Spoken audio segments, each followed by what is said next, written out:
trying to get my phone to sit up so it won't fall over on me. Alright.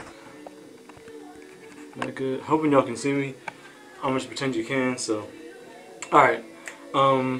What's good, y'all? I'm just realizing I never put up my part 2 of Heart of Stone, so it's this little story poem I wrote about myself, about my situation. I put up part 1, and it's kind of a cliffhanger, so I apologize for that. So here's part 2 real quick, just to get this out the way. But here we go. Hold up. Alright.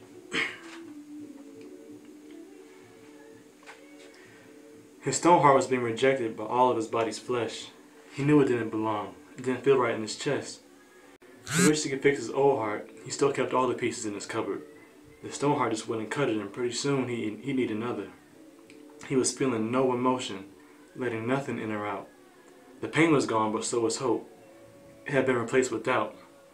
Doubting he'd ever meet a woman who was worth all of his time. Monogamous, respectful, and forgiving. Someone like that is hard to find. Sometimes he'd reminisce about good old Miss Chocolate Skin. He'd yearn for her touch, then remember what she did to him. She's the one who broke his heart and shoved his love back in his face, so of course after that, there were some decisions he had to make. She was the best part of his world though. He loved her with everything he had. It was the hardest thing he ever did when he put her in his past. But now he was lost, like he had got on the wrong bus. What he needed was some guidance from someone he could trust, so he reached out to a close friend who told him to forgive and forget. If he keeps this on his conscience, till he moves, he'll regret. He thought hard and said, no, I can never do that.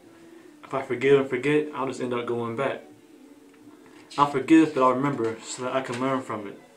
That way I'll be better prepared when I move on to the next woman. And suddenly, he was overwhelmed with emotion and thought, this just can't be. I haven't felt this good in so long, it can only mean one thing. So he ran to his cupboard. When he opened it, it was bare. This isn't making any sense. My old heart should be in there. He put his hand to his chest, and the heart beating was his own. By moving on and forgiving, he replaced his heart of stone. So there you go. So yeah, Heart of Stone, just a 2-part poem, 2 pieces about my situation. The first poem, you can go back and look at it. I put it up a couple months ago. Once again, I apologize for not for waiting so long to put the second one up. But yeah, the first poem just explained my situation. How I kind of developed a Heart of Stone. Getting heartbroken and everything. Second one is how I made it through. So there you go, y'all. Hope y'all enjoyed it.